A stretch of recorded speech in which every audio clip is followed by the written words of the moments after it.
விடுதலை போராட்டத்தில் பெண்களின் பங்கு. 1923 காங்கிரஸில் சேர்றாங்க.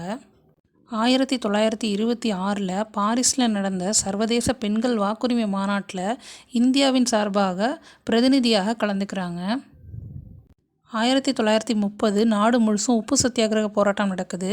அப்போது ராஜாஜி தலைமையில் தமிழ்நாட்டில் நடந்த போராட்டத்தில் வேதாரண்யத்தில் உப்பு சத்தியாகிரகத்தில் பங்கேற்றதற்காக இவங்க கைது செய்யப்படுறாங்க. கைது செய்யப்பட்டதுக்கு அப்புறமா இவங்க 1 ஆண்டு சிறை தண்டனை அதுக்காக பெறுறாங்க. இந்த உப்பு சட்டத்தினால் கைது செய்யப்பட்ட முதல் பெண்மணி இவங்க தான். அதே மாதிரி உப்பு சட்டங்களை மீறியதற்காக அபராதம் கட்டிய முதல் பெண்மணியும் இவங்க தான். 1892 டிசம்பர் 6 பிறந்த இவங்க யாருன்னு இந்நேரம் யூகிச்சிருப்பீங்க. 1934 சென்னை மாகாண சட்டமன்றத்தோட இடைத்தேர்தலில் போட்டியிட்டு வெற்றி பெறுறாங்க.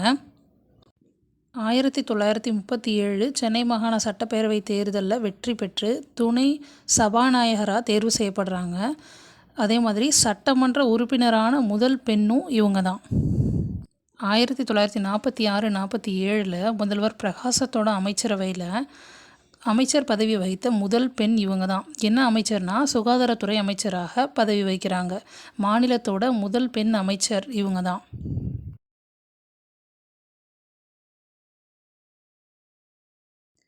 சென்னை எழும்பூர் மார்ஷல் சாலை இவங்களோட பெயரால் அழைக்கப்படுது. 1997 நினைவு அஞ்சல் தலை வெளியிடப்பட்டது.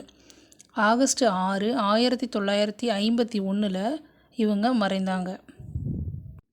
1892 1951 வரைக்கும் இப்போ நம்ம பார்த்தது யாருடைய பயணம் அப்படின்னா ருக்மணி லக்ஷ்மிபதியோட பயணம். அவங்க தான் இந்த ஆளுமை.